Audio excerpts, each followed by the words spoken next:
invite you to join me for a moment or two of centering silence.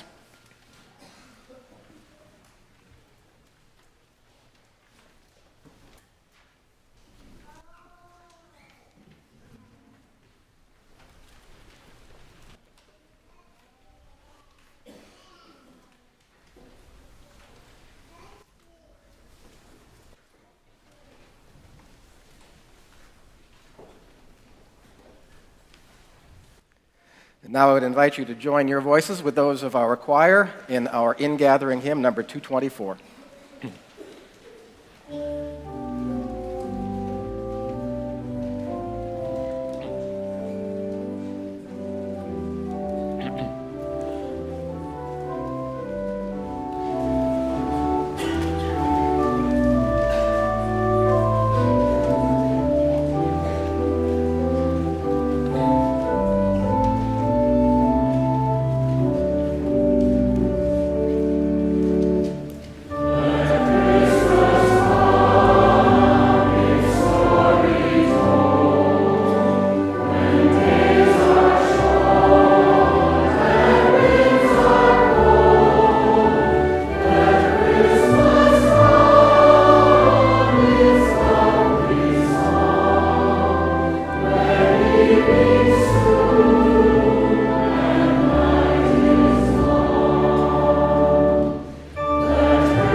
Please be seated.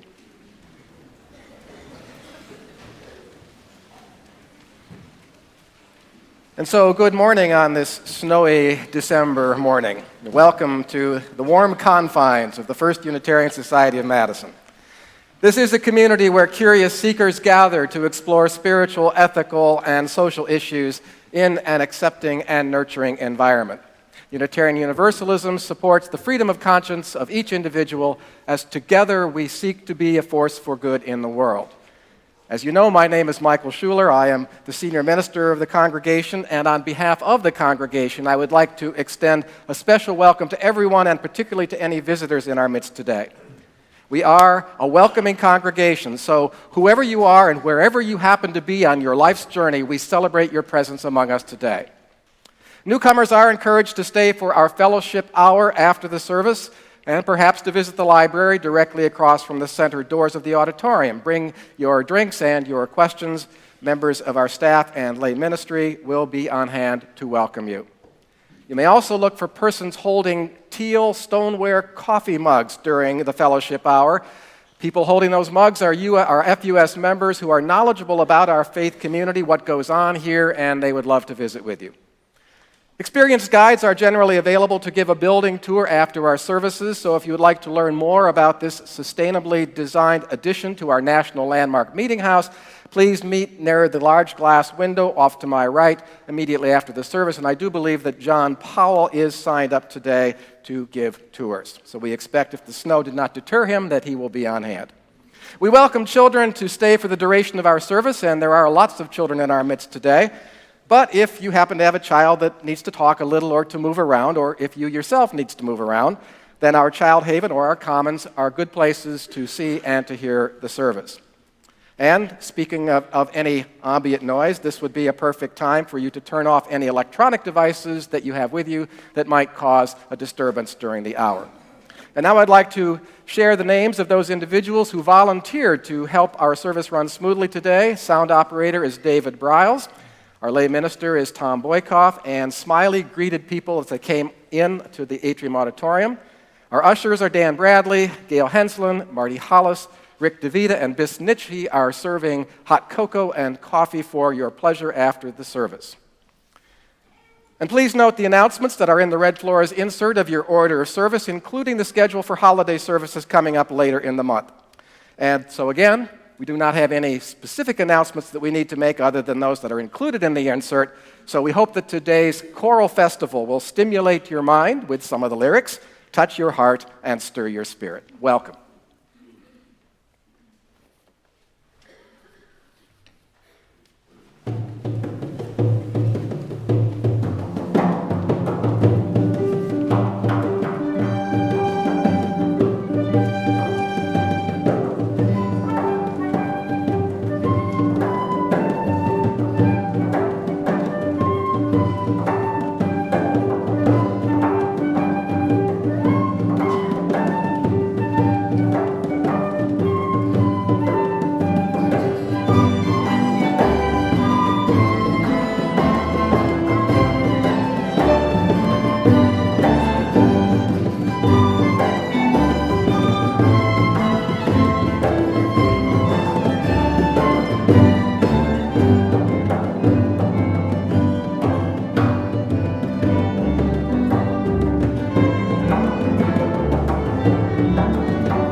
And the composer of that spirited opening number is with us today. So, Elizabeth, very wonderful, just wonderful. Joyful anticipation fills our hearts as we enter upon the festivities of this glad season, a season of expectancy and of wonder, a season of giving and of forgiving, a season of thoughtfulness and tenderness, a season for friendship and for fellowship. Let it be with music that we celebrate the holidays, and let it be in harmony that we dwell in these gladsome days. May love enter our hearts, may love rule our lives as we seek to support and to serve one another and to forge a stronger bond with all that is. I invite you to rise in body or in spirit for the lighting of our chalice.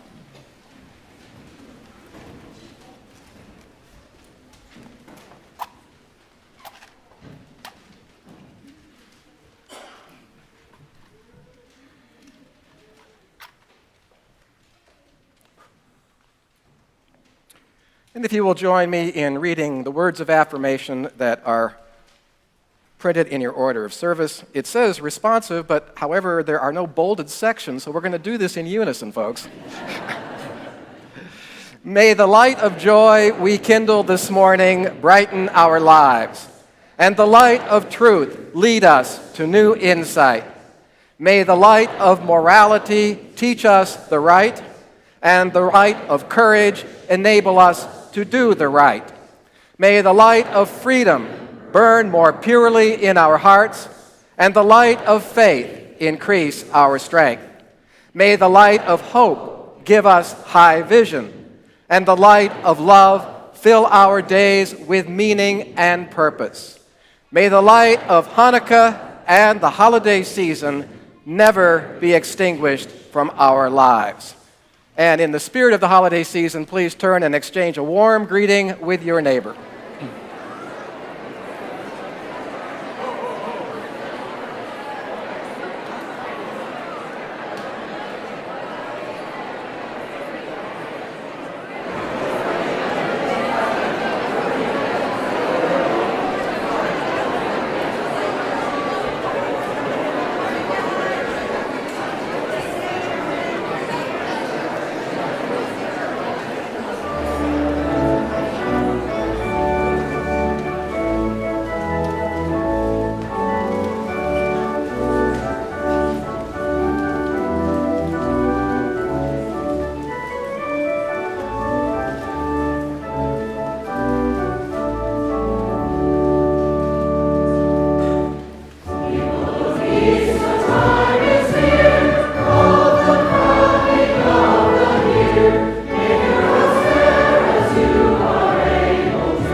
Please be seated.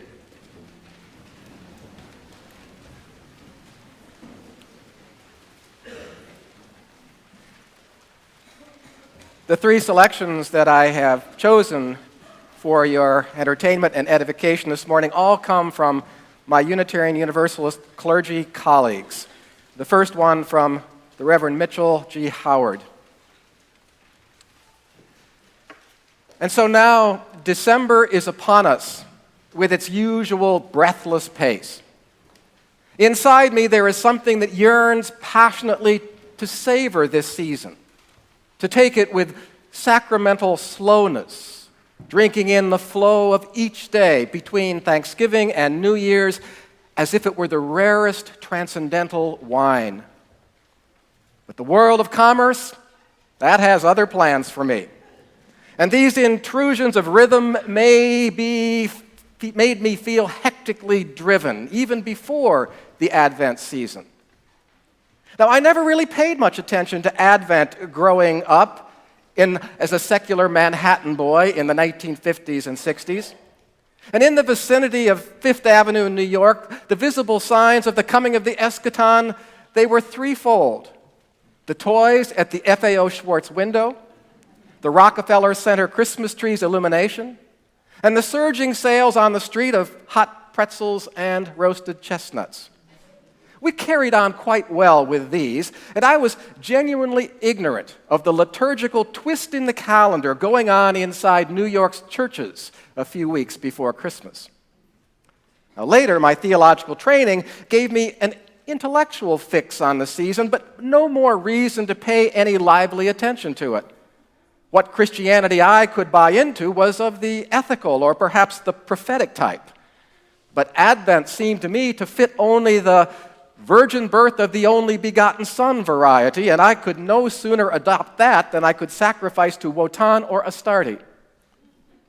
But it was in the home of a Unitarian Universalist religious educator in Rochester, New York, in the late 1970s that I first got the excitement about Advent.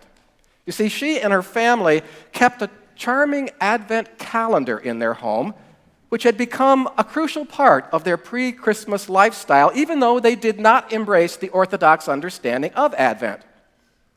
Now, I have not embraced Advent in my own home, but these days I do enjoy the exciting sense that at Advent, whatever we believe about the particularities of Jesus' biography, we can, all of us, feel something important, something vast, something wonderful coming down the pike. At this time, I find myself remembering a story about the 20th century Jewish sage Martin Buber.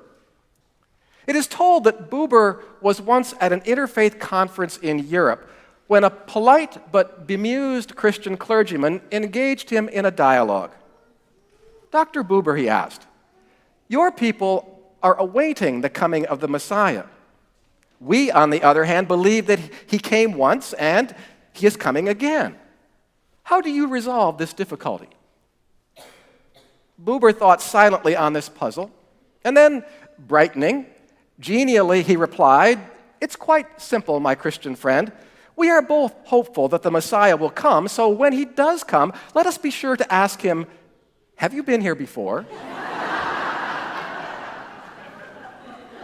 Now, this is the sort of genial uncertainty with which I must live and move vis-a-vis the meaning of the Advent season. And I suspect that this is true, too, for the most honest among those who claim the identity of Christian in a more traditional sense than I can. We all inherit the wonderfully affirmative eschatological hopes that were sketched out by Jesus and by his prophetic predecessors and by his inheritors. And that means a world at peace and with gentle harmony, in tune with itself and with the source of its creation. And then, of course, at Advent, we all need to confess the painful truth of how far we as a species have fallen short of living out these visions. And so Advent then reminds us that the hope embodied in the Christmas story will not be fulfilled on December 26th, nor will it simply evaporate with the party haze of December 31st. Advent dares us to take seriously the prophetic hope that is at the core of the messianic tradition and to look within ourselves for the guts and the sinew of its eventual fulfillment.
And as a complement to that lovely anthem, these words from the Reverend Max Coots, who served our church in Canton, New York, the upper reaches of New York for many years, and was also an adjunct professor of literature at St. Lawrence University. After so much color in our eyes, after this, we haven't much to say of autumn's last days. It just is, and we let it go. A sort of dull, bare waiting after doing, and autumn's tiredness settles on us, we who have seen them so often before, spring, summer, autumn, and so we retire to wait. And then one night, the waiting ends, a white ending. Sometimes it is in thick, tangled blobs that melt on whatever little summer sun the ground has stored.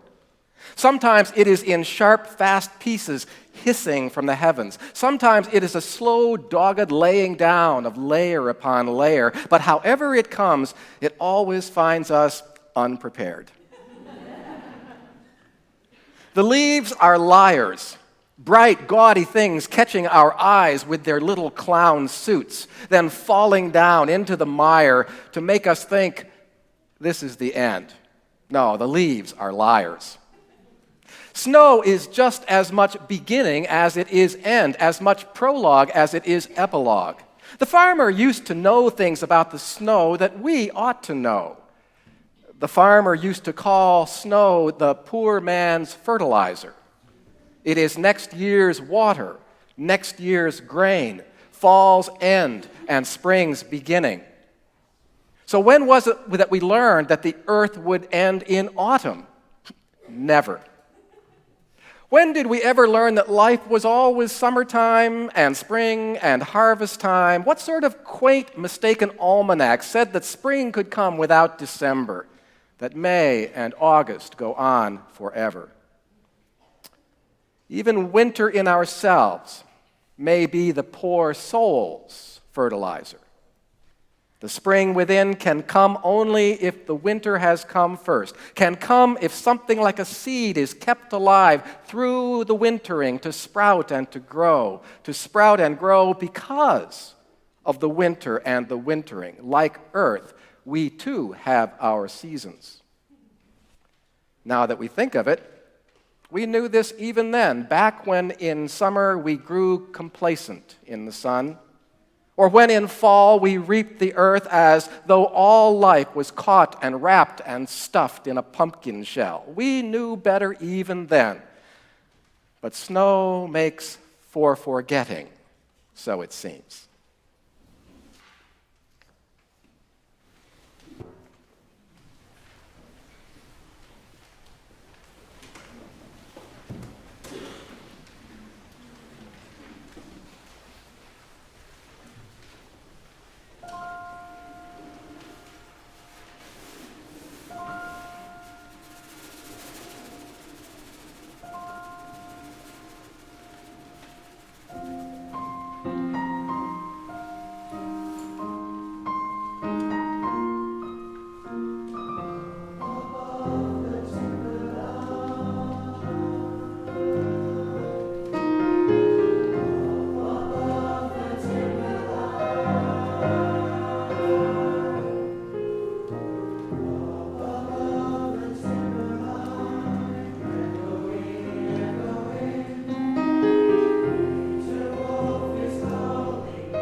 This selection is from my colleague Dennis Hamilton, who has served our churches in the state of Texas for quite a number of years. It seems to happen overnight. One day I give a final Thanksgiving. I say goodbye to the turkey carcass and set it out on the curb to feed the netherworld. I change the guest room bed sheets and I recall fondly the guests, the family, gone back to wherever. I put away the harvest platter and I go for a walk in the autumn streets, surprised at how early the dusk comes to silhouette the skyline of trees. And the hungry night eats away at the deep autumn day, and I walk quickly back to my unlit home in the hushed shadows. And the vortex of darkness swirls around and swallows the last of the holiday past, and the night rains, and I am filled with emptiness. And then it happens. The very next night, I turn the corner for home, and the neighbors have strung lights in their trees. And the once dark and lonely street is transformed into this winter wonderland. It's like the way that the swallows know when to go back to Capistrano, or the whooping cranes to Paris Island. It is like we have been waiting all year for this excuse, the barren darkness, the apprehension of emptiness, to give permission for this display of winter gaiety. And as suddenly as it was dark, now it's light. As empty as it once was, now it is filled. And it fills through the drifting nights that fall toward the solstice. And all those familiar things come out of closets and find their accustomed place on mantels and window ledges. Hanukkah candles, Christmas wreaths, porcelain villages, open-mouthed carolers, pine cones, holly, red lacquered apples, favorite angels, and 5 different renderings of Old Father Christmas.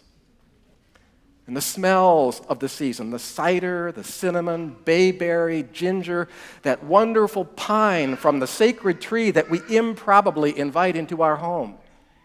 And then out come the ornaments, the generations of ornaments, each bearing a story, and the remembered joys and heartaches of each Christmas past. The tinsel, the garlands, the colored glass balls, the crooked star that the children made. Could it be 25 years ago?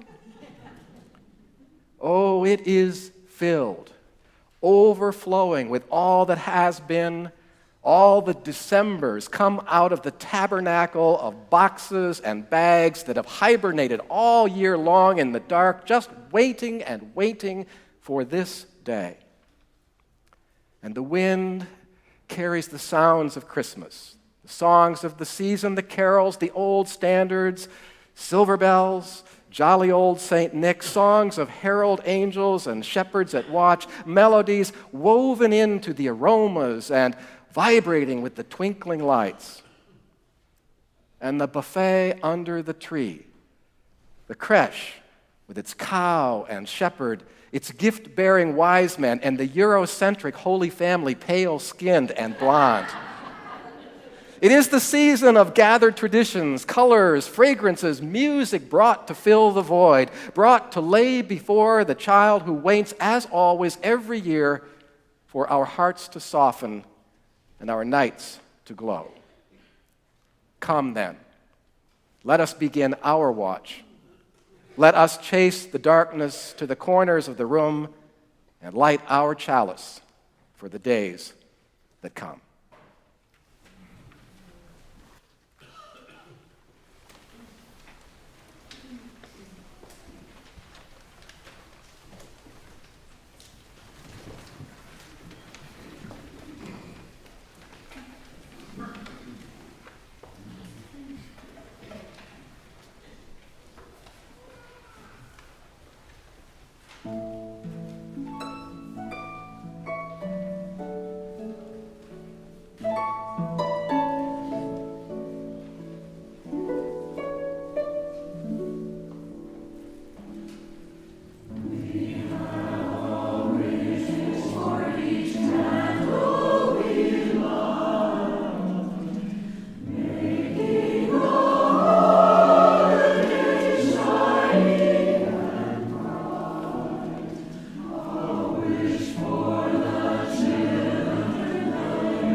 invite you to join me now for a period of meditation.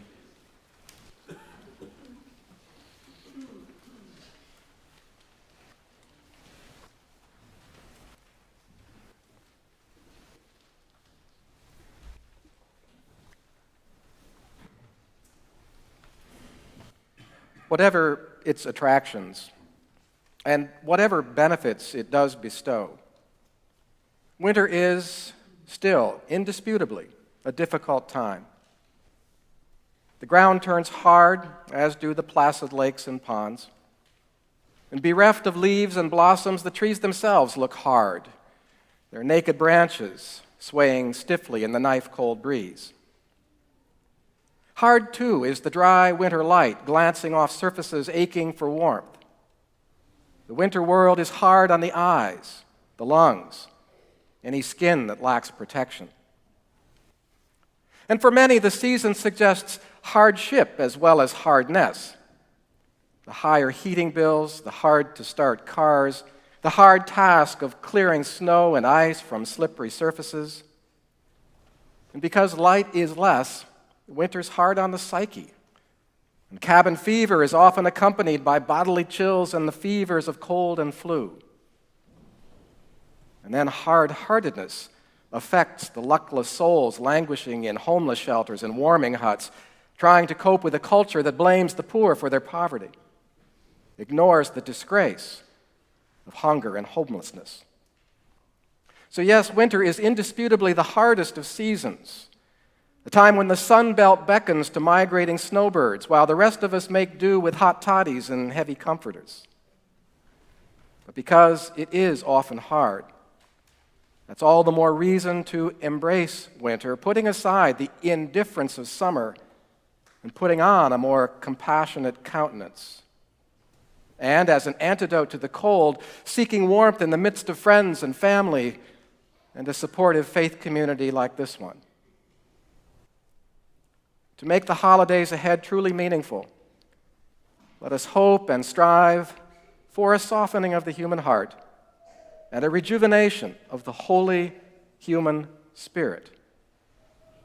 May it be so for us all. I invite you to continue on in a moment or two of silent meditation.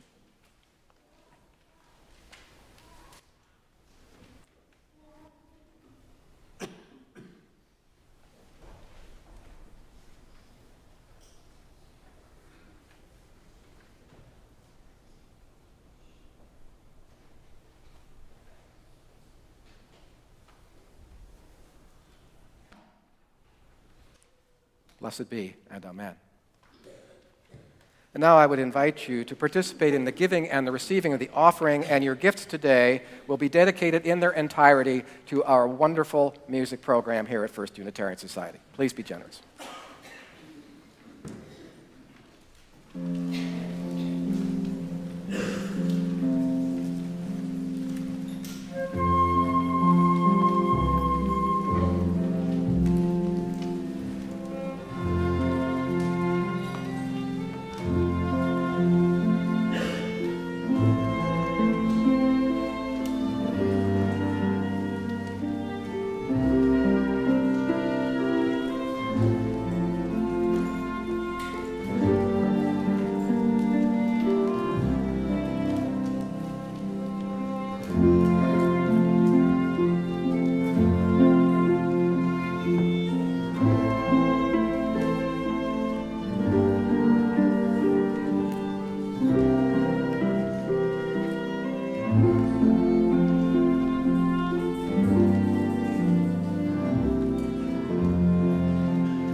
Please rise in body or in spirit for our closing carol, number 235.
Please be seated.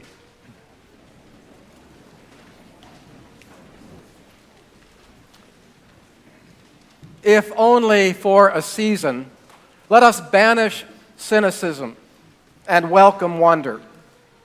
If only for a season, let us downplay our differences and discover the bonds of common origin and continuing cause. If only for a season, let us set aside worry and smile and laugh and sing. If only for a season, let us deny apathy and indifference and truly live by loving. If only for a season, let us subvert covetousness and envy and be both good gift givers and getters. If only for a season, this brief season of light and life and love, let us be wise enough to be just a little foolish about candlelight and children and matters of the heart, if only for a season.